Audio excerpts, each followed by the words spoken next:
Yes, yes, y'all. And we don't stop. The Ant Green Show is back. Sports podcast, that is. We're back for another episode. We got the usual guys in the house, Kenton, Harrison, Jelanie. They're here. We're ready to give you guys some more great intake when it comes to sports.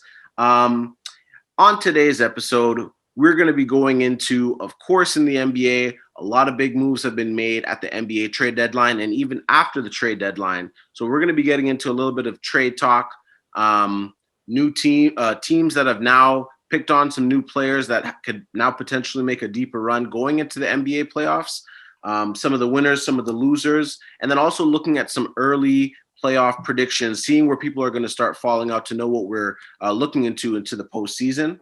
And then we're also going to get into an interesting conversation around whether star players should join other star players on their team, as we've been seeing recently, or if they should stay on their own team and, be the leader there and kind of either attract other good role players or just make it on their own with maybe another combo punch. So without further ado, let's get this episode rolling. So guys, we're going to get into the first conversation topic, which is the star players joining other star players or staying on their own team. Now, I know in previous episodes, we've kind of touched on this a little bit, but now it's kind of like a better time to get into an in-depth conversation to know, this is the direction of the league today.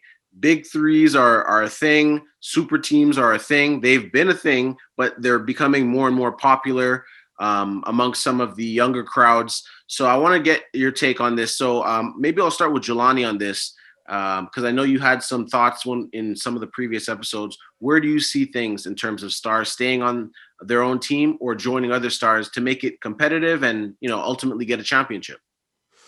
Well, the way I see it, like in today's NBA, everyone obviously joining, like making super teams and whatnot. It's not really my it doesn't really interest me in, like I said, watching basketball games, because I find that you have like always one powerful team destroying a not so powerful team, you know what I mean? So I think balancing things out and like having players obviously stay on their respective teams, star players staying on their respective teams and try to build around them, it's more competitive, it's more it's just more interesting, you know what I mean? But at the same time, I can understand players like LeBron James, especially at the age that he's playing at now at such a high level, recruiting so many guys and whatnot. Like, I understand from his point of view, from like Harris and Kenton's point of view, why you guys say he's the best player in the NBA, but he has to like carry the load for like, it's like he has so much expectation, right? And there's a lot of things riding on him.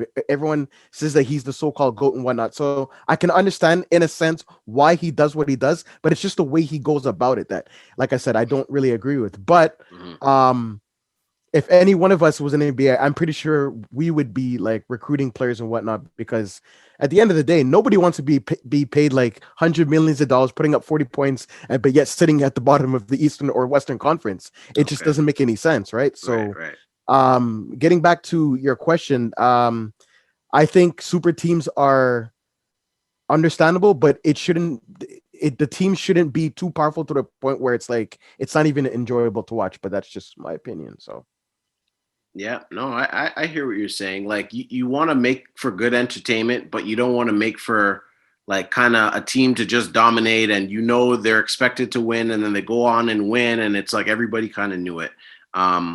I hear that. So you're kind of more on the side of you're okay with star players doing it, but you're not too much. Like, for example, look what's happening with the Nets. Like, I can't say it's only LeBron doing it. Now, I'm not sure who's behind it in Brooklyn, whether it's KD, whether it's Kyrie or James Harden, pulling the strings, but it's getting ridiculous. So yeah. I now I can understand why LeBron does what he does, but still, at the end of the day, we should all be able to watch competitive basketball. So, no, it's all good. I hear you on that, Kenton. What do you think? You're feeling the same way, or you actually like seeing the super teams? To be honest, I'm kind of on the fence with this one, because I find when you have the super teams, you tend to kind of already know or expect who's going to be in the NBA Finals, or at least who's going to be competing for a championship. When you don't have these super teams, it's more or less a toss-up. You know what I mean? You can't really gauge, or you can't make a clear-cut assumption as to who's going to be there in the end.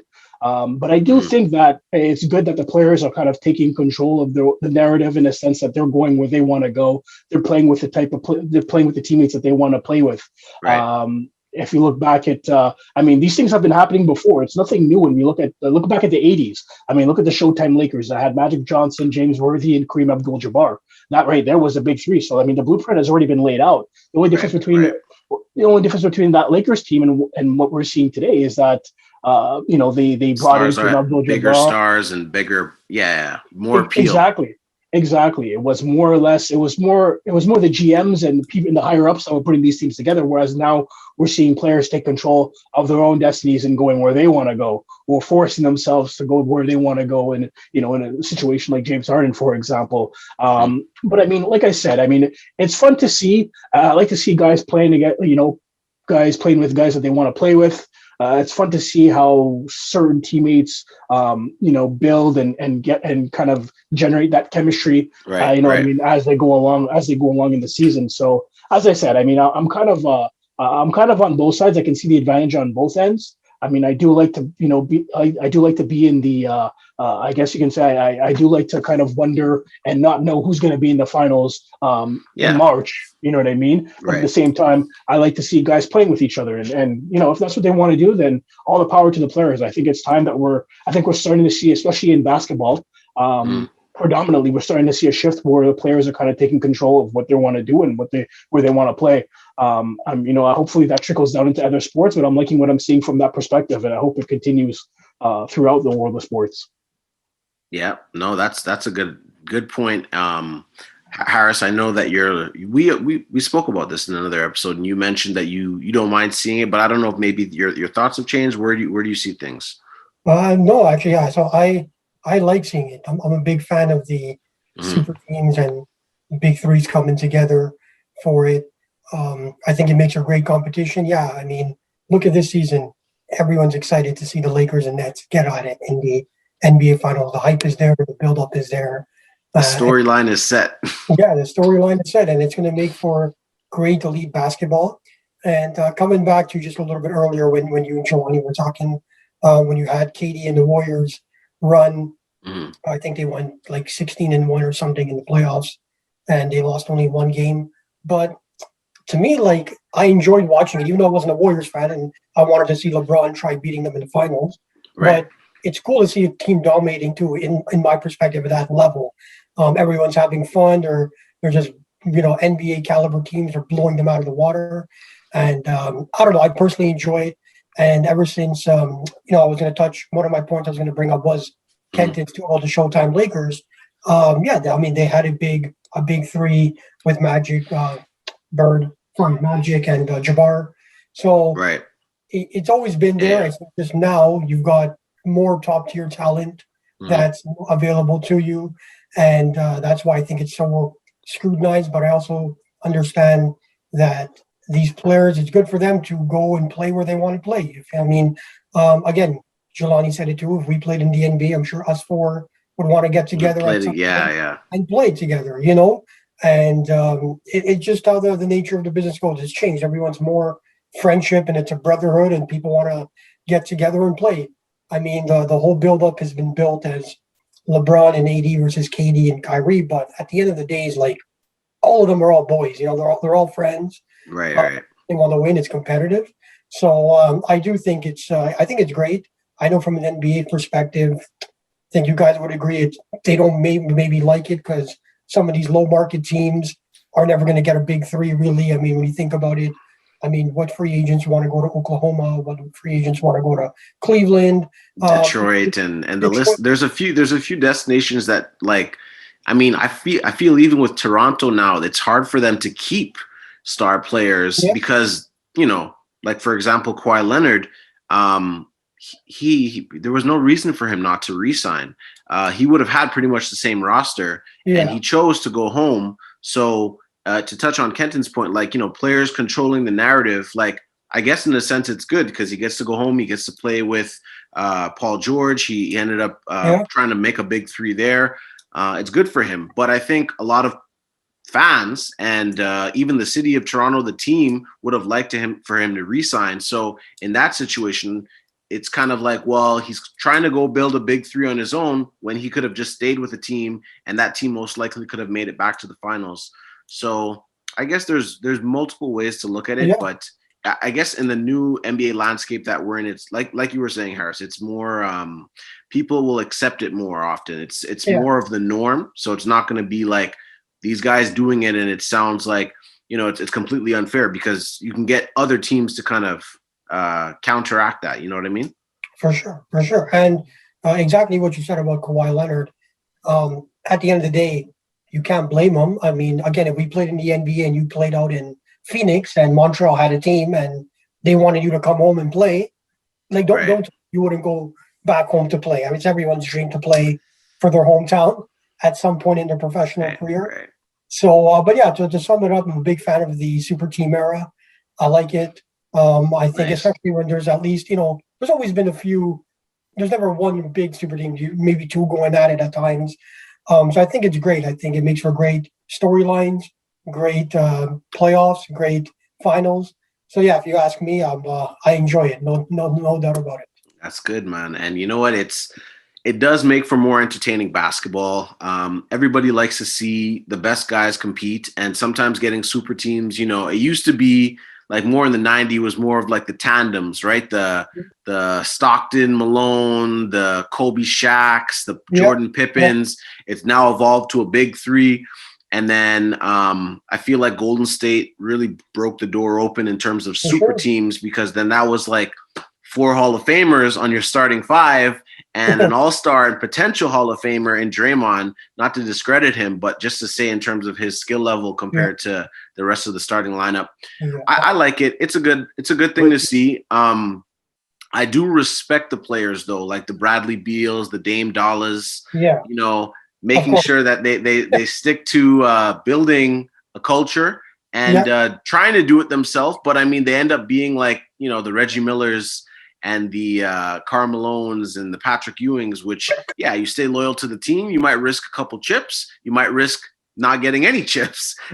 But I guess your legacy is more preserved, and people can't really go through it with a fine-tooth comb. So I'm interested to see how the season plays out. Yeah, what's up? Sorry, one thing I want to add is, a lot of so-called super teams get criticized. Like, for example, the Celtics back in 2008 when KG and Ray Allen decided to join. I find that like a lot of people, criticize them, they took for teaming up and winning a championship. But the problem is, here's the thing: super teams are good, but what I forgot to also mention is that super teams can also work if you're towards the end of your career, right? You work so hard playing, let's just say 15, 20 years in the league, and you decide to go and team up with your friends and win a championship. There's nothing wrong with that if you've accomplished absolutely nothing, years before. So that's the problem, like a lot of people. Yeah, sorry. A lot of people like I said, criticize, certain teams, so-called super teams, but it's not really a super team in a sense, especially if you know the history of the players and whatnot and why they decide to do what they do. Even the 2004 Lakers, I mean, I find it kind of shocking that, Karl Malone decided to sign there and whatnot. I mean, when they got slapped by Detroit, like, as much as I wanted to see Malone get a ring, it's a risk and take, towards the end of your career. You're not obviously the same player anymore. So it's it was too easy. It was too easy. All those years of going up against Michael Jordan, he thought he could hop on to the Lakers and get a quick chip, and it didn't work. I mean, who's to say? Who knows if maybe Malone and Stockton joined the Bulls and they would have won? I would have respected that. I mean, a guy like John Stockton, 19 years in the league, no chips, and then you go and join MJ. I wouldn't have a problem with that. I don't know. So, did you have a point you wanted to make, Harris? No, it was exactly. Jelanie brought it up. I was gonna say just like how Gary Payton and Karl Malone towards the end of their careers wanted to join a super team, and in that case, it's not really like it's not really regarded as a super team. Like, you've done all you could to try winning a ring, and now you're at the later end of your career. You don't have much left. Let me see if I can play with some Kobe and Shaq and try getting it done. So no, Yeah, I one agree. last thing, but you see, the thing is that everyone says that Boston started the big three and not LeBron. But like I said, towards the end of their career, like, come on, So LeBron fresh in the league, and See, he's you he's see, making there's a little bit of a phone debate calls. there. So You're saying that you're saying they were towards the end of their career, but not only did they make all-star teams while they were in Boston and beyond, but they also played for several other teams afterwards. So how long is the tail end of their career at that point? You know what I mean? True. They didn't finish their career in Boston. KG went to the Brooklyn Nets and went back to Minnesota. Paul Pierce but went he's not to the same player. You understand what I mean? Like, they're towards their end. Like, it's not. but they were. That's what I'm trying to tell you. What I'm trying Yeah. to say is that they were towards the end when they went to Boston because they made all-star teams. They moved on to the other teams beyond that. Paul Pierce went to Washington, then went to LA. You know what I mean? Ray Allen went to the Miami Heat. So all these guys went other places after they went to Boston. So I mean, to say that they went to Boston to ride off into the sunset, no, they won a chip there and they tried to go other places to win, and it didn't work out, and they retired. And don't forget, they won a chip, and then they made it to a Game 7 2 years later, almost won another one, and then the following year made the conference finals. So I mean, they were still competitive. And that's before moving on to several other teams. So if you're calling that a tail end of their career, then that's a pretty long tail end of their career. Well, we can have another conversation about LeBron and the tail end of his career and him doing the Metro stops. But like I said, I'm not here. I'm just saying, towards the end of your career, it's fine. It's all fine and dandy. But so you're saying it's not looked at. So you're saying that the way that Boston, that team, the Celtics, Rondo, Ray Allen, Pierce, it wasn't as bad. It wasn't as bad for them to come together, but the LeBron move, Wade and Bosch, was worse. Or you're basically saying the LeBron move wasn't as respected. They're in their prime. Jelanie, can I add something, Jelanie? Yes, sure you can. Yeah, and the reason the LeBron move is so badly looked upon, and I'll admit it because I like LeBron, it's when he did that whole video, we're not going to win one, we're not going to win two. Like, that's what pissed people off. So that's why, he's getting the heat on it. But yeah, I know. You can't blame, fine, that part of it was wrong. And he did a whole 1 hour documentary or something on the decision, right? So he wanted to, there's a lot of hype behind it.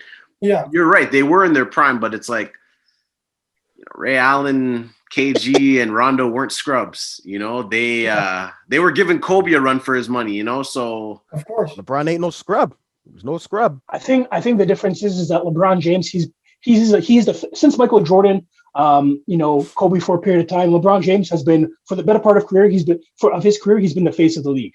You know what I mean? So anything he does is always frowned upon. You know what I mean? If he does something that anybody else does, the other person will get glorified for it. He'll get ostracized for it. You know what I mean? It's the same thing. You know what I mean? It's nothing different here. At the end of the day, if LeBron James says the sky is blue, people are going to say he's wrong for saying the sky is blue. That's what it comes down to. It's like LeBron said a couple of years ago, like, I go to the store and buy milk, and people are talking about me buying milk. Whatever LeBron does, it's in the news. Yeah. Well, that's it. And because he's the face of the league, everything is just looked at in a different light when it comes on to LeBron James. Yeah, I don't know. After that All-Star break, I don't know. I'm not gonna go into that, but the recruiting. Yeah, well, I guess we'll have to touch back on that on a future episode in terms of how a player's legacy is looked at and whether it should be scrutinized the same way. Like you said, Jelanie, Boston came together, at a time where maybe all players weren't at their peak, but they were still really good. How was the big three when they came together in 08? I don't know. Like, were they? Does anyone know or any idea? Ooh. Sorry? How old were the big three? Allen, Pierce, and I think Ray Allen was a bit older, but at the same time, I it's not like they came there and they were like, yo, you know what, we're going to retire in a couple of years, and we want to do this because we want to get a championship before we retire. These guys full on made finals. They went to the Eastern Cup multiple times. They were competing for an NBA championship, and then afterwards went on to several other teams. It's not like they went to another team and retired. No, they went to multiple teams after they stopped in Boston, and then they decided to retire. So it's not like they went there at the tail end of their careers. I don't agree with that when you say that, Jelanie, because obviously if they were at the tail end of their careers, there was no reason for them to be playing for other multiple teams afterwards. Yeah, but a guy like Kevin Garnett, 03, 04, between the years 03 and 06, this guy was leading the Timberwolves, and where did that get them? Sprewell, Cassell, They got them. I They understand. got them to the conference like- finals. Got them to the conference finals, and the Lakers beat them. That's good. Like you can't blame that. Exactly. This guy- And on top of that, Yeah. you're saying that they were at the tail end of their careers. Clearly, they weren't. They just joined. They joined another set of superstars, where their numbers obviously were not going to be the same from when they were as they were with the teams they were at before, when they were leading their teams and the only players on their team, the only player on their team that can really play, or that was the only All-Star on their team. Kevin Garnett came from a situation in Minnesota where he was playing with guys like Sam Cassell at the tail end of his career, like Charles Sprewell, whatever was He left had of like him. Stephon mean? Marbury for like one season. Exactly, man. Like Kevin Yeah. Garnett, Yeah. Kevin Garnett before he Ray went to Allen was Boston. 32 years old. Ray Allen was 32, Pierce was 30, and Garnett was 31. So I think that's Exactly.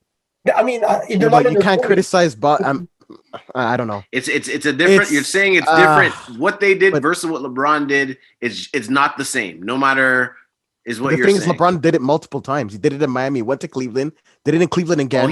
Okay. No, but you understand what I mean? Like, I don't want to get into that whole, because we've already went through this like hundreds of times, so there's, you know what I mean? There's no point in Basically- going into it. Basically, LeBron took. But look, he's not the only one. Look at Brooklyn. I'm not going to only sit here and criticize LeBron by himself. Look at Brooklyn. It's getting stupid. Like, it's not.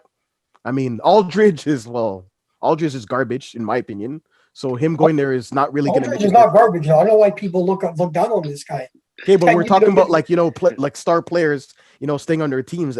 I mean, he was a star player. Him and DeRozan in San Antonio. Then he decides to go wherever he's went, and then you have Blake Griffin. Yeah, he's not the same Blake Griffin, but like if you put like I think Still all right. a decent team Yeah, around yeah, him, But like, just saying, it's This conversation definitely has multiple angles to look at. So again, ladies and gentlemen, we'll get back into this. Appreciate everybody tuning in so far to the Ant Green Show. We're going to switch up now going into the NBA trade deadline. So some teams upgraded, some teams, and as Kenton mentioned in the previous episode, the Orlando Magic, it was about time that they cleaned house, and it's like they heard you happy from He got the what he show. wanted. Definitely somebody from the Orlando Magic staff watched the episode and heard what you said and said, you know what, we got to do something.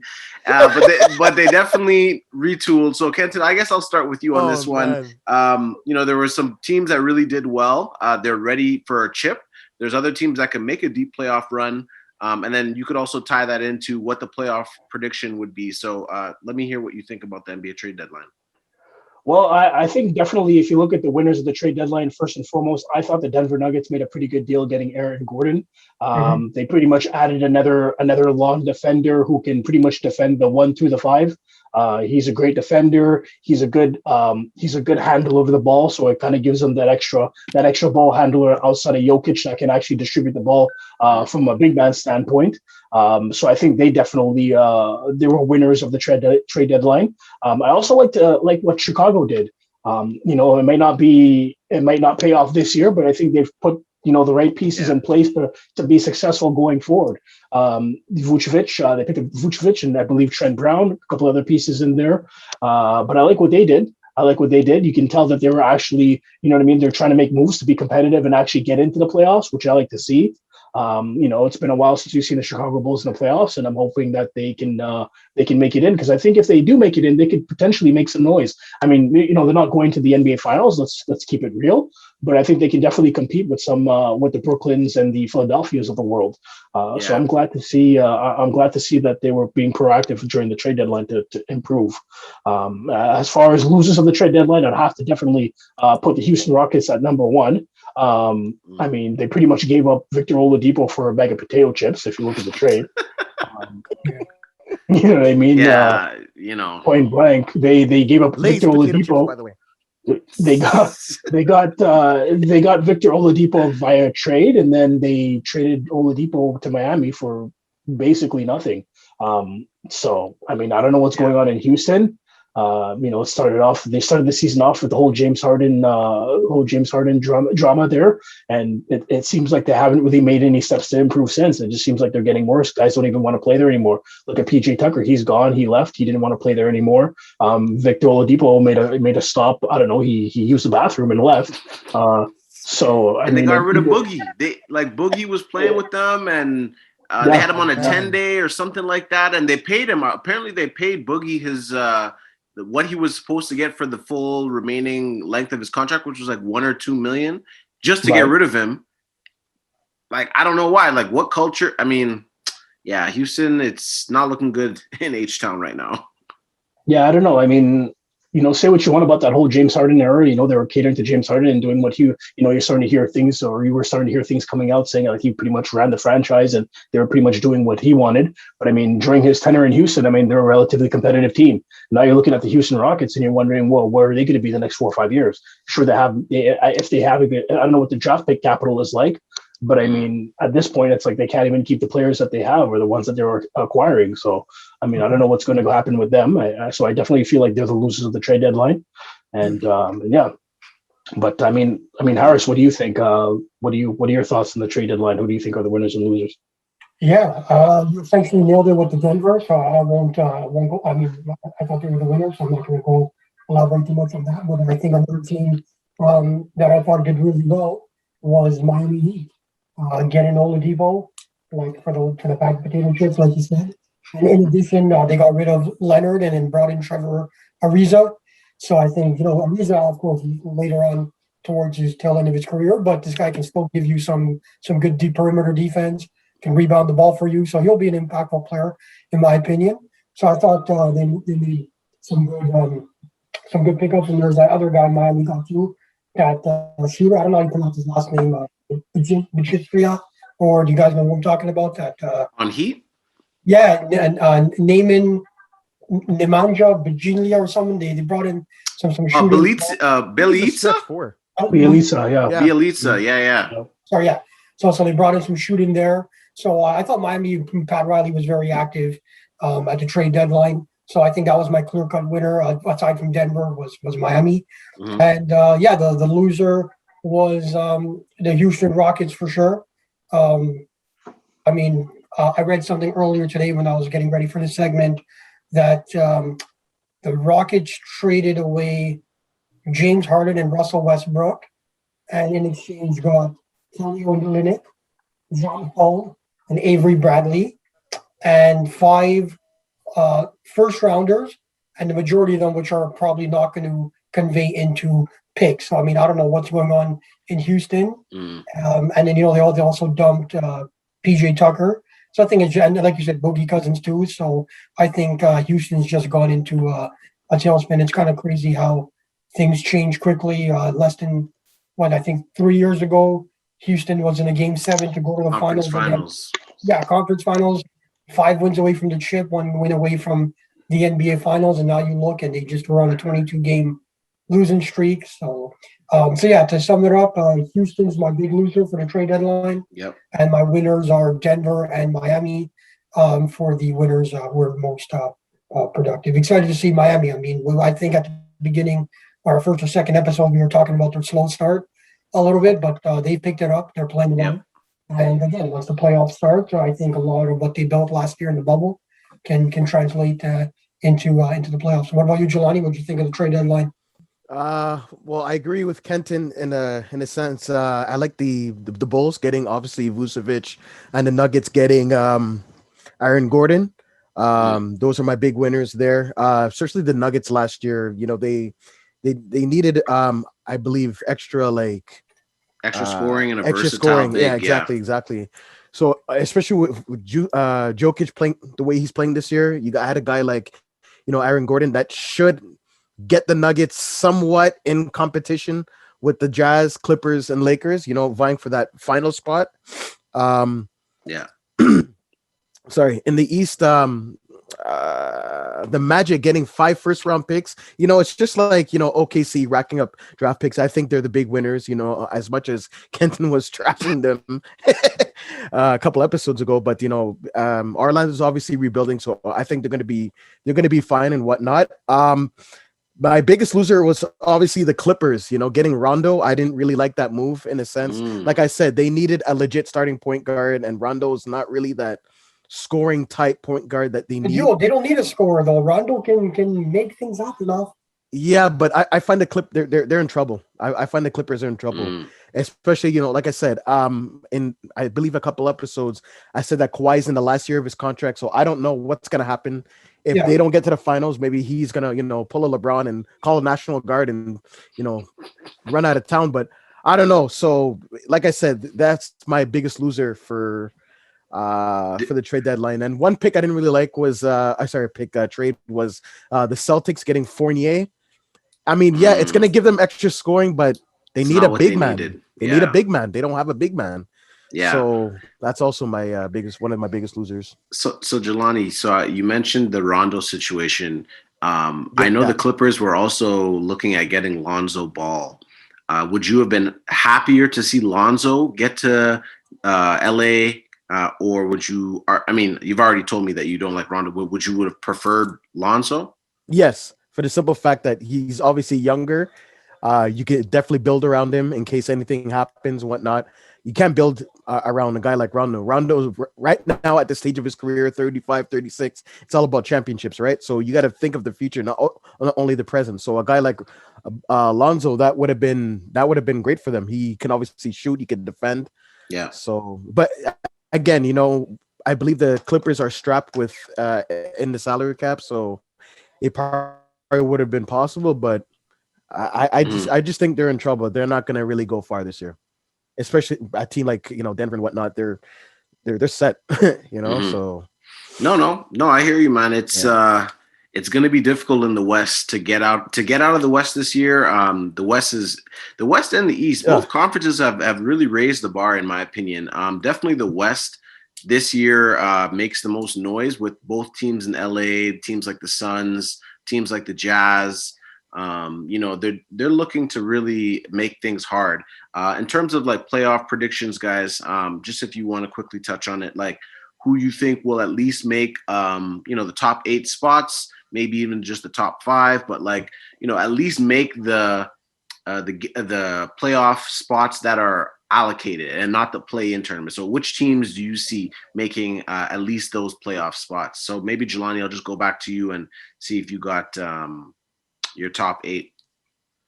My top 8, I actually didn't, to be honest with you guys, I actually didn't write my top 8. So I'm just going to look here and I'm just going to go off the bat and say, looking at the East, I obviously I don't see anyone touching Brooklyn and Philly for the 1 or 2 spots. I think that the Bucks are going to slide down, actually. I think the Hornets are going to creep up on them.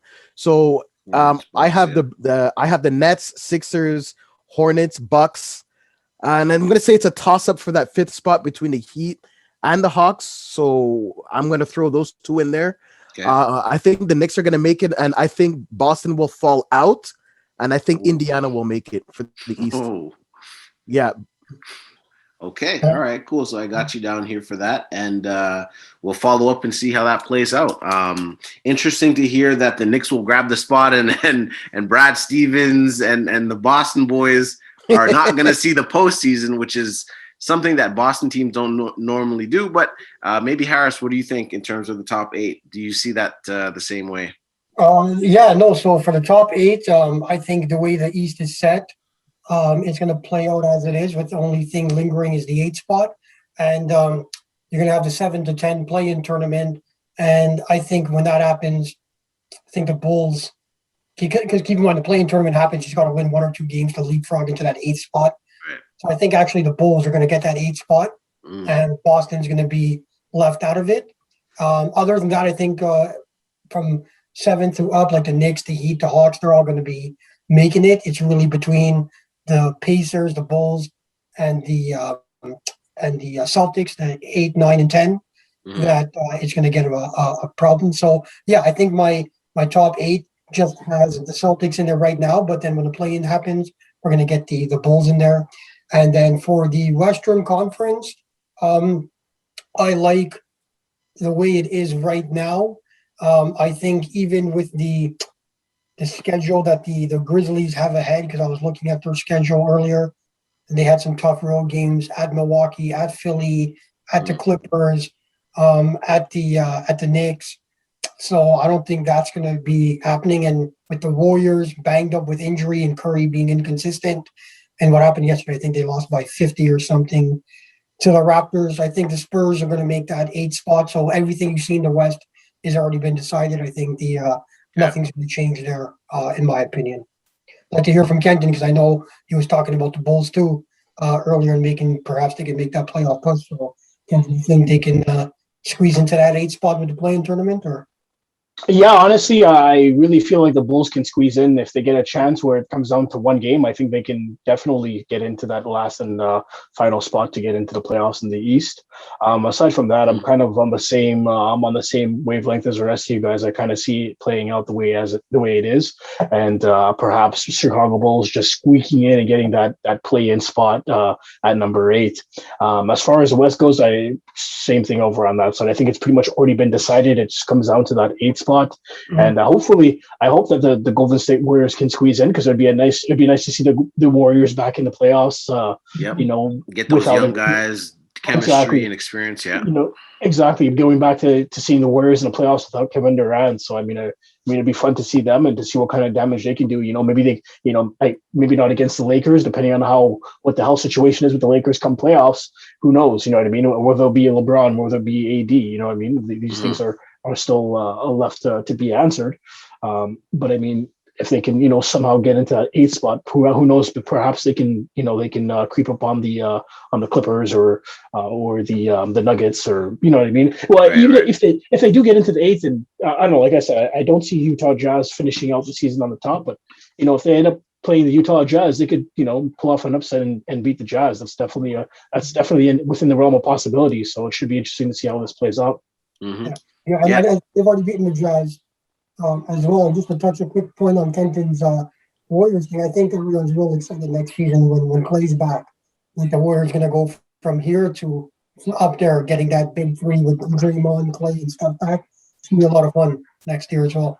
Can I add something, Harris? You were talking about the Warriors next year with Clay coming back. So my question, I have a question for both you and Kenton in that sense. Do you think that Steph will leave the Warriors and join LA, or is that just going to get shot down? What do you guys think? I don't think Steph is going anywhere for the foreseeable future, especially with Clay coming back. I mean, he's got his Splash Brother teammate back in business, and they have cap space too. So no, I don't think Curry would leave. What about you, Kenton? I'd agree with you there, Harris. I don't think that Stephen Curry is going to leave the Golden State Warriors. I know that at one point he and Klay Thompson, both mentioned that they want to stay and be Warriors for life, would play with each other to the end of their careers. And I just can't see an NBA where Stephen Curry is not on the Golden State Warriors. I just feel like that's his team. You know what I mean? When you think of the Golden State Warriors, first player you think of right now is Stephen Curry, and I don't see that changing. So I mean, I just think having Klay Thompson come back, a chance to run it back with him. You got Draymond still there. You got Oubre. You got Wiggins. Exactly. You got some good pieces. And they got cap space, so you can add another key player or two. So honestly, I think if you add in a guy like Klay Thompson, if he was there this season, I think they could easily be a top 4 team. You know what I mean? It's just, don't forget they won 73 games, the 3 of them together. So exactly. So I mean, they can win. Yeah. So sorry. No, you're right. Like the Warriors, it's always fun to watch them. It'll be interesting to see how Klay comes back after that injury, because it's one thing to say, Klay's coming back, but KD had to kind of bring himself back up after an injury like that. So that's I think the biggest point to look at is how Klay's recovery is and how well he gets back to form. Just really quickly, Jelanie, I think we might have missed your Western Conference predictions. If you want to just go through that quickly, and then we'll move forward. Yeah, you guys might not agree with me on this one, but so I have the Jazz staying at number 1. I have the Nuggets moving up from number 5 to number 2, especially with that Aaron Gordon trade. I Mm. have the Lakers going from 5 to 4. Then I have the Suns dropping down all the way to number 5. Sorry, the Lakers are 4 number right now. Oh yeah, they are. Okay, sorry, sorry. Lakers at number 3. Lakers at number 3. My bad. Okay. And then I have the Suns at 4, and then I have the Clippers at 5, Blazers, Mavs, and Spurs. So I don't really see much difference in the Western, especially with those low bottom seeders. So yeah. No, it's a lot of it looks set already. I'm sure this season it's going to be different. So the regular teams will be there. The powerhouse teams will most likely make a deep run. Maybe we'll touch on future episode in terms of whether home court will make a difference, how players will perform under these circumstances, how the playoff environment will look like. But for now, definitely the predictions, everything kind of looks stable as is, and we'll see how it plays out. So, ladies and gentlemen, thank you again for tuning into the Ant Green Show. Please make sure to follow the Ant Green Show on all social media platforms. We are actually going to get into a trivia toss-up dual speed round. So we're actually going to be doing toss-up questions where our co-hosts here analyze the question and give us their take in 2 minutes or less. And then we're also going to get into a trivia segment where our hosts are going to have 15 seconds or less to come up with these questions, come up with the answers to the questions that I have for our trivia segment. So this one here, we are going to start with our toss-up questions for the NBA. So we'll pass it around. So I guess we'll start with Kenton, Harrison. We'll go Jelanie. So Kenton, the first question here is, would you rather have Bradley Beal and Russell Westbrook in their prime, or Devin Booker or Chris Paul? So basically comparing both backcourts, would you rather have Beal, Westbrook, or Paul and Booker? 2 minutes, go. If I were to go right now, I'd say Devin Booker and Chris Paul. I just feel like Russell Westbrook, although he is, quote unquote a point guard, he averages the assist. I find he's more or less a shooter in a point guard who plays the point guard or has that point guard position next to his name. I just think that when he's on the floor, he kind of takes away from Bradley Beal, and I feel like Bradley Beal's kind of looking for his spots to shoot and whatnot. Where I just feel like Phoenix, Chris Paul is a pure point guard. Things just go more fluid with him. Like, that regardless of how Chris Paul's playing, whether he's off or he's like hot from that night, Devin Booker is going to get his shot. So I think they work better as a tandem, and I'll definitely go with those two at this point in the season right now, if I had to take a pick. All right, cool. Got you there. So we'll move on to Harris here. Harris, same question. Beal, Westbrook, or Booker, Paul as a better backcourt tandem?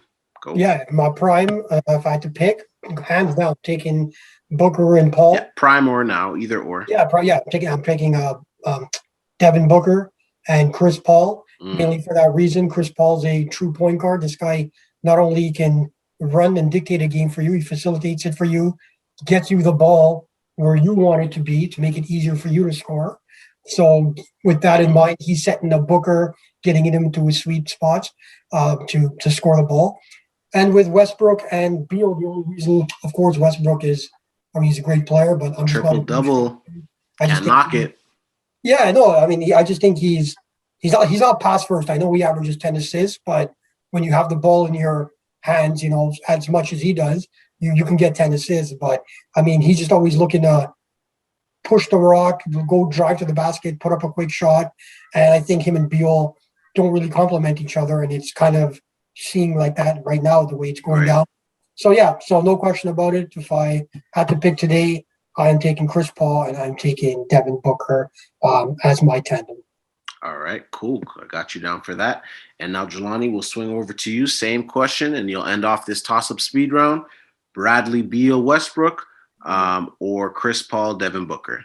Oh, I agree with Harris and Kenton. I would take Chris Paul and Devin Booker in a sense that, like you guys said, Chris Paul is a true point guard. He facilitates. He's got great IQ. And I've always been a fan of Devin Booker. He's an excellent shooter. Mm-hmm. I don't like Westbrook. He hogs the ball. He's not really that great of a shooter.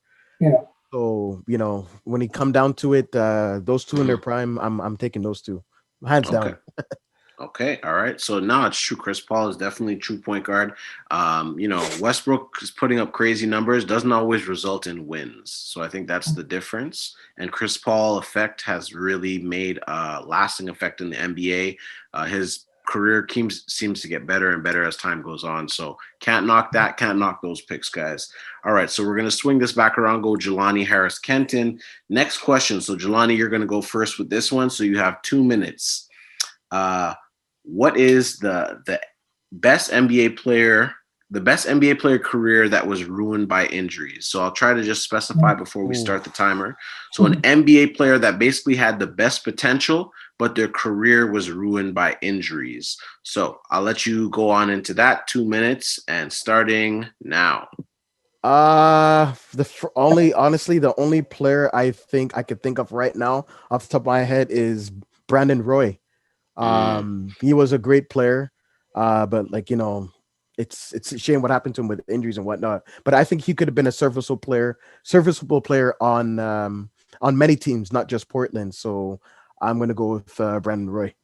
Brandon Roy, cool. Yeah, definitely would have loved to see more of him, and injuries is a part of the game, so it's unfortunate. So Harris, we'll go with you next. Same question. I'll phrase it a little bit differently. The NBA player with the best potential, but their career was short-lived by injuries. We'll give you 2 minutes starting now. Yeah, that one for me is easy because it's we touched on it in an earlier segment. One of my favorite players growing up, Grant Hill, I think, in my opinion. Coming and crawling from Duke, he won the championship in '92. He was on the Dream Team in '96. So all the potential was there. And when healthy, this guy was putting up near triple-double numbers. Not triple-double, but close to it. Hovering around that, yeah. Yeah, hovering around. And this guy could do everything. He could cover, create perimeter defense. He was quick crossovers. He could dunk the ball. He could shoot it. Not really a three-point shooter, but he could drive to the basket and everything. And then, the rest we know what happened from there. The ankle surgeries never really clicked with T-Mac. He never really was the same for himself. So I think if we could rewind the clock and go injury-free, I would have loved to see Grant Hill and see what he'd done. So, definitely. I think, then hands down, Grant Hill, I think, is one career that got marred by injuries, and I would have loved to see it healthy. Love to see it play out. Yeah, they were comparing him to Jordan at times. Yeah. It was really nice to see him play. Fortunate again that injuries got the best of him.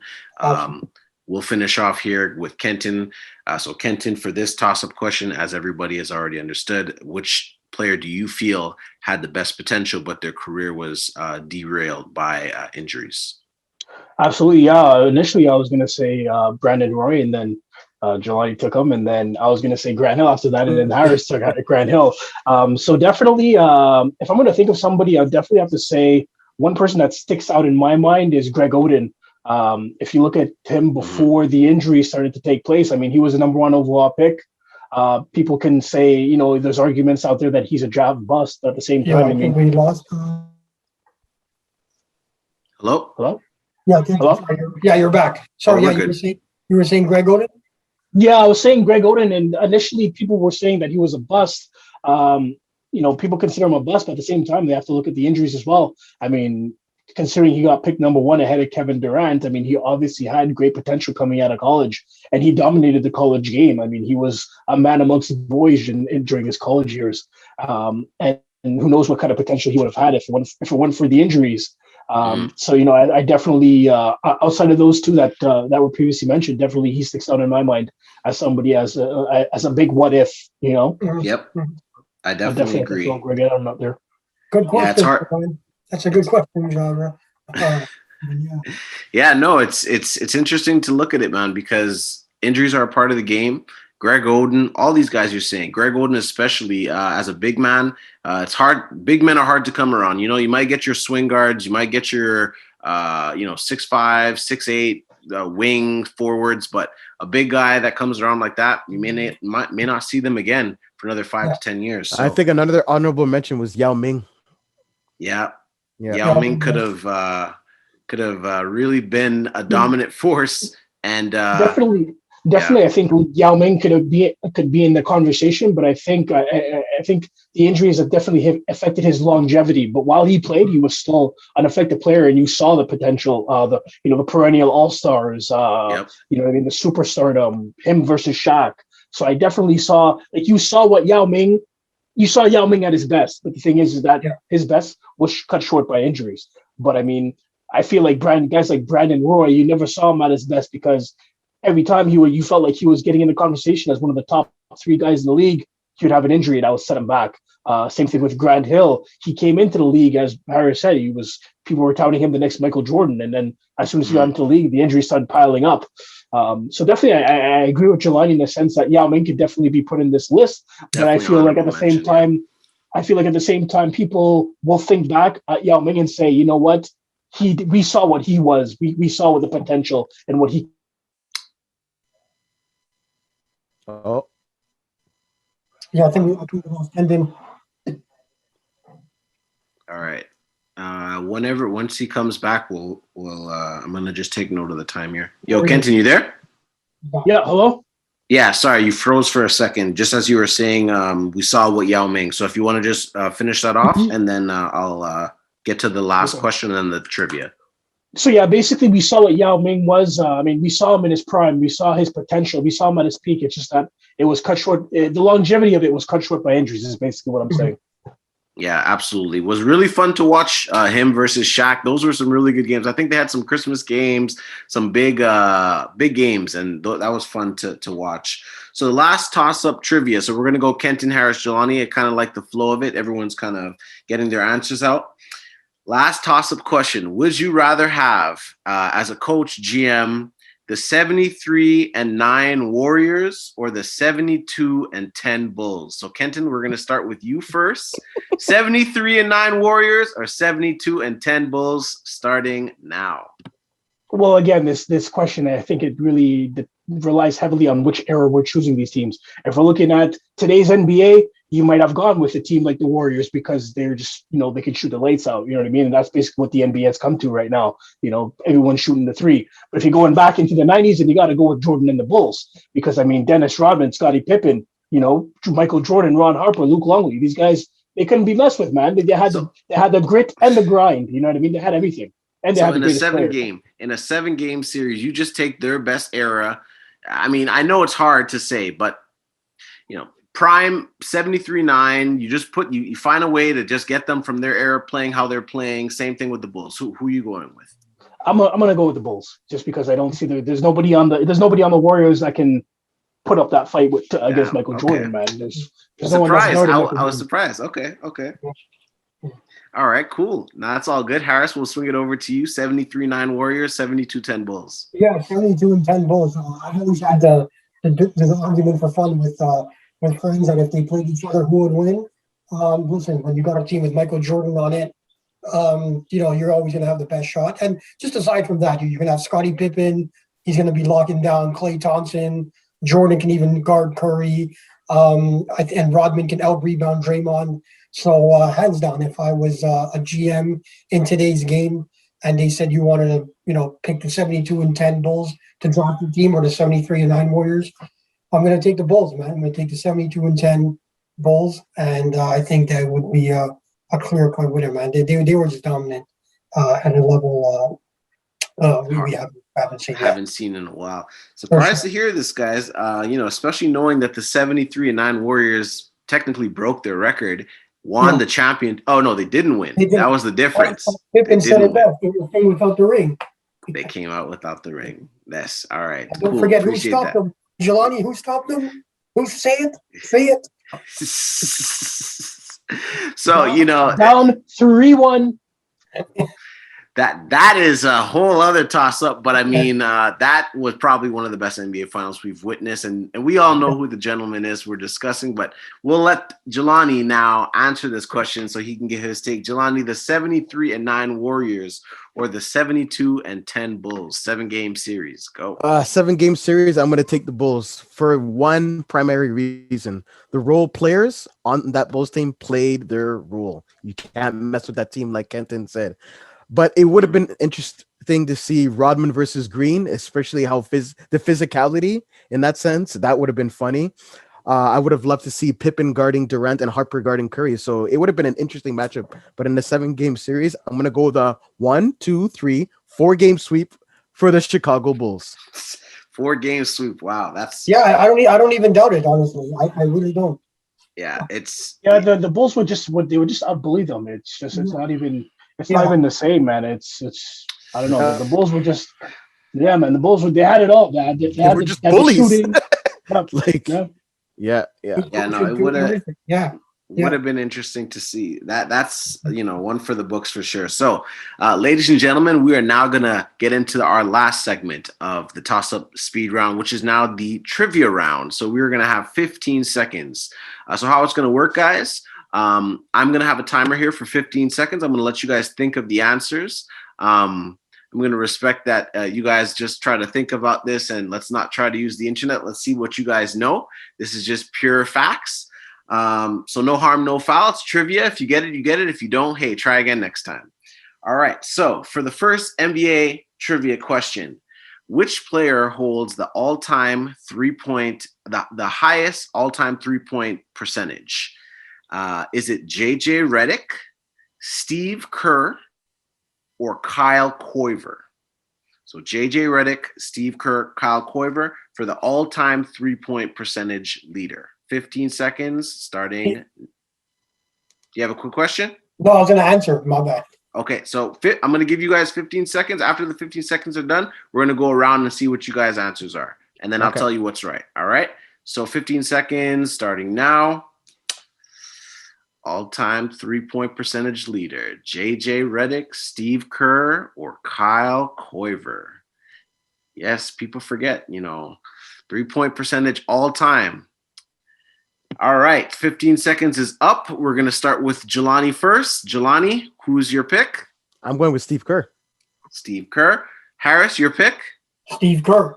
Steve Kerr. And Kenton? I'm going to go with Kyle Korver. Kyle Korver. And the correct answer is Steve Kerr. We got Jelanie 1, Harris 1, and Kenton 0. It's all good. Kenton, maybe next time we'll keep a little tally and see who kind of has the ending best results. So the next question is, which lowest seeded team has won an NBA title? The New York Knicks, the Boston Celtics, or the Houston Rockets? So I'll repeat the question again. Which team was the lowest seed in the season that their team won the NBA Finals? The New York Knicks, Boston Celtics, or Houston Rockets? You have 15 seconds starting now. Definitely not the Knicks. Lowest seeded team. Yeah, that's definitely not the Knicks. To win an NBA. Hey, the Knicks did win. I know, but they weren't. Well, the lowest seeded team in their era to win a finals. I think I know. All right. So we're going to start with Kenton on this one. Kenton, who is your pick? The Knicks, Boston, or Houston? I'm going to take a shot at the dark here and say the Houston Rockets. Houston, okay.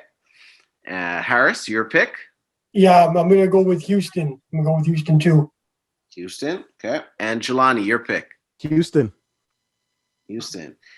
The correct answer is the Houston Rockets. They did win as the lowest seeded team, and that was when Jordan was playing baseball, I believe.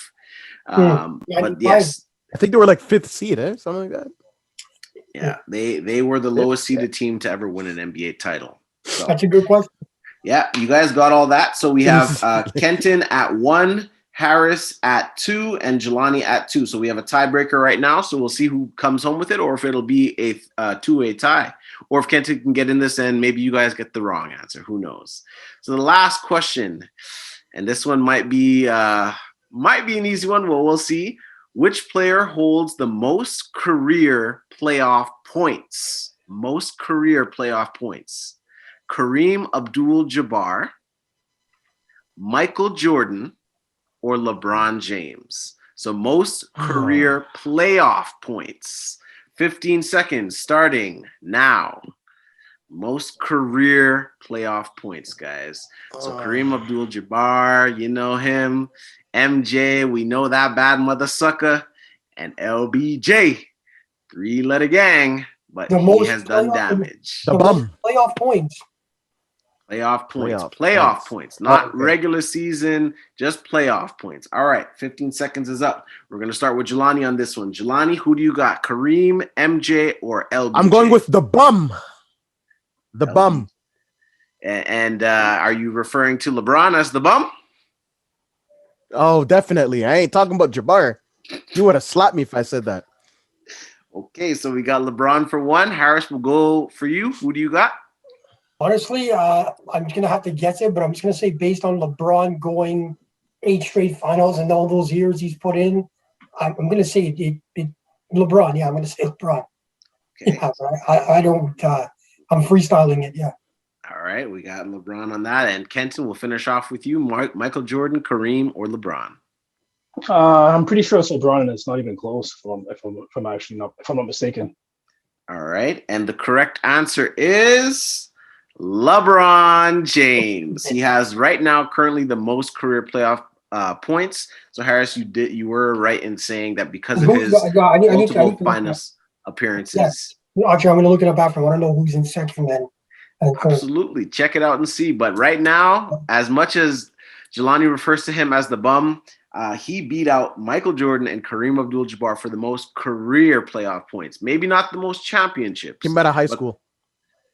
Hey, well. Yeah, he came out of high school, and you're lucky. He went to the finals for 10 straight years. So I mean, that's a full run of playoffs. Yeah, 10 years in a row. Full lot of something else I don't want to say on this show, but yeah, you're right. Yeah. Well, LeBron has the title, and we have a two-way tie. So Jelanie and Harris, you both have 3. Kenton, you have 2. That is our trivia toss-up speed round, as well as the toss-ups that we discussed earlier. Ladies and gentlemen, that does conclude our episode today of the Ant Green Show. We spoke about the NBA trade deadline, some winners and losers, as well as playoff predictions. And we did get into an interesting conversation that touched on whether star players should stay with their respective team or if they should join other star players, because now it is a different era. People are more accustomed to seeing it and making good entertainment.